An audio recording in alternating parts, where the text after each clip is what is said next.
Webinário Podcast, sua experiência de aprendizagem. Olá, estudante, seja bem-vindo. No podcast de hoje falaremos sobre conservação ambiental. O que eu tenho a ver com isso? Para abordar o assunto, convidamos o professor Arlan Carlos Pichait, que possui bacharelado e licenciatura em Ciências Biológicas, mestrado e doutorado em Biodiversidade Vegetal e Meio Ambiente, e doutorado sanduíche pelo Instituto Botânico de München, na Alemanha. No século XIX, a partir da Revolução Industrial, houve um grande avanço na tecnologia industrial e na produção em larga escala de bens e serviços.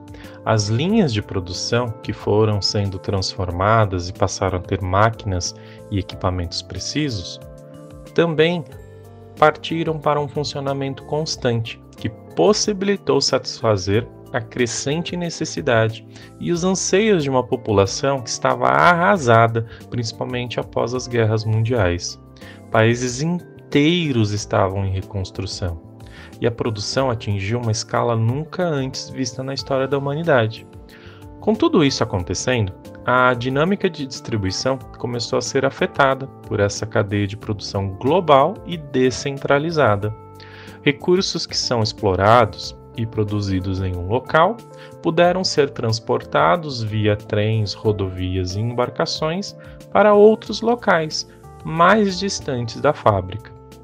A partir disso, surgem problemas ambientais, como por exemplo a poluição do ar, a destruição da camada de ozônio, acidentes causados pela exploração de recursos minerais, derramamento de petróleo, contaminação do lençol freático, aumento de lixo e do seu descarte incorreto, aumento do uso de agrotóxicos, entre outras coisas.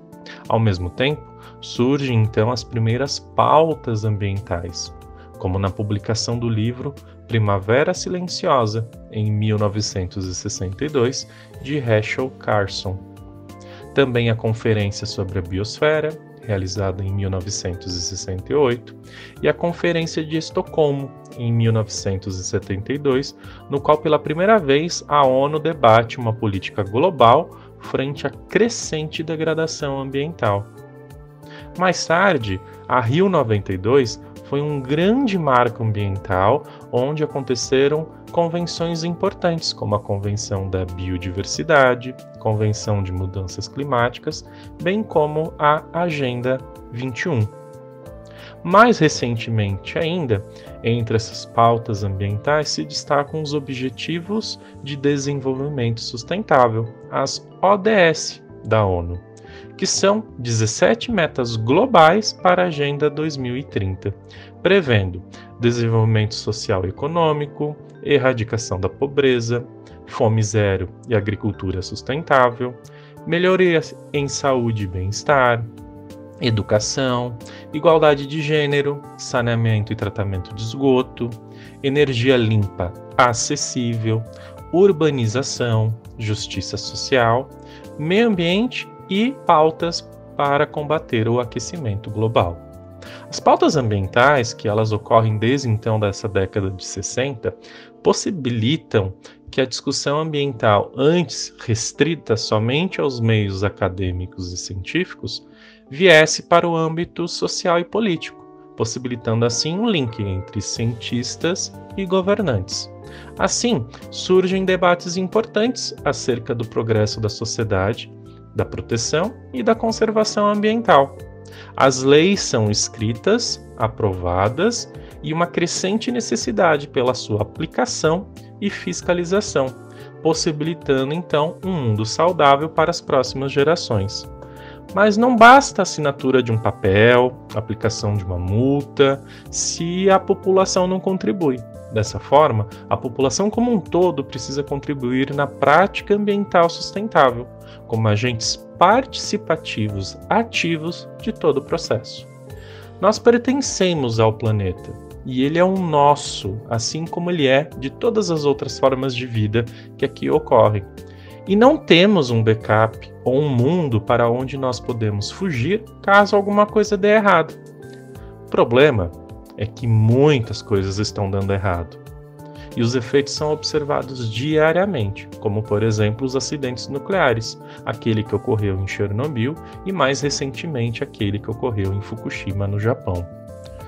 Temos também o derretimento das calotas polares, queimadas de ecossistemas inteiros que ocorreram recentemente na Austrália, na Amazônia, mudanças no ciclo das chuvas, na salinidade e nível dos oceanos, entre outras coisas.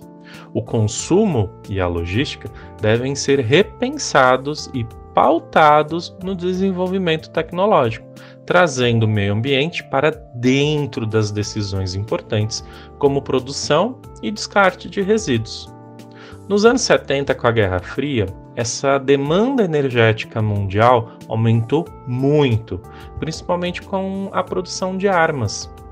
E a partir dos anos 90, essa demanda energética aumentou ainda mais em razão da internet e de todos esses dispositivos que nos possibilitam estar conectados em tempo real com todo mundo.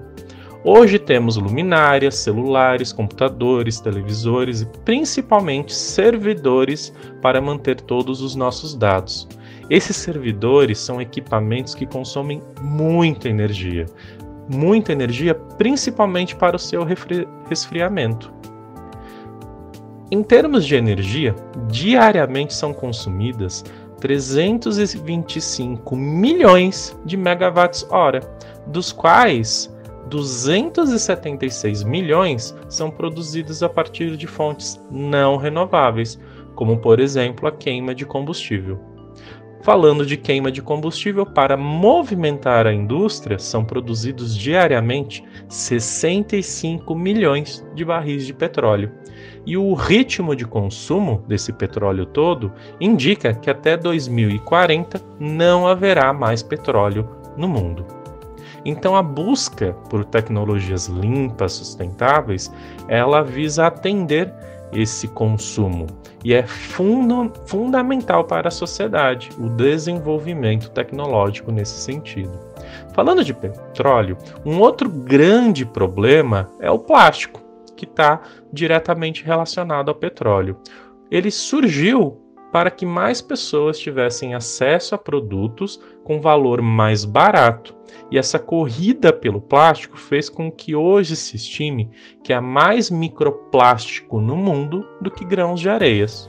O plástico foi descoberto em 1839 com a vulcanização da borracha e com a produção sintética do primeiro polímero em 1907. De 1907 para cá, o plástico conquistou todo mundo e foi muito importante para o desenvolvimento da sociedade. Tivemos a poliamida, o isopor, o poliestileno e esse plástico todo passou a ser incorporado no cotidiano de todas as pessoas. Os microplásticos, eles são resultantes da quebra de partículas maiores de plástico que vai se fragmentando, até ficar uma partícula tão diminuta quanto um grão de areia. Se tratando do consumo, no mundo, 850 milhões de pessoas estão desnutridas e 20 mil delas morrem de fome diariamente, enquanto que outras 800 milhões estão obesas. Em alguns locais falta alimento, em outros até tem alimento, mas de baixo valor nutricional. Isso implica que na produção você precisa ter nutrientes, por exemplo, na produção agropecuária, que deve sustentar 8 bilhões de pessoas em todo o mundo. Para ter toda essa produção, aumenta-se o uso de agrotóxicos, o desmatamento, a destruição de ecossistemas, e aí a busca por tecnologias sustentáveis, inovadoras, não consegue acompanhar o ritmo. E o que você pode fazer? O que eu, como estudante, posso fazer frente a tudo isso? O primeiro passo é olhar para dentro de casa, reconhecer bons hábitos sustentáveis e colocá-los em prática. Acompanhar pautas ambientais na política do seu município, do seu bairro, do seu país. Buscar consumir produtos que são certificados, cobrar logística reversa, como por exemplo a fabricante de pilhas e baterias, e principalmente seguir e divulgar nos seus grupos de amigos e familiares cientistas que ajudam na alfabetização científica de toda a população. E você, estudante, quer saber mais? Se você é um aluno de graduação, acesse em sua disciplina o Pratique e Compartilhe. Caso seja aluno de pós-graduação, acesse sua disciplina o Fórum Café, Bate-Papo e Network e construa o conhecimento.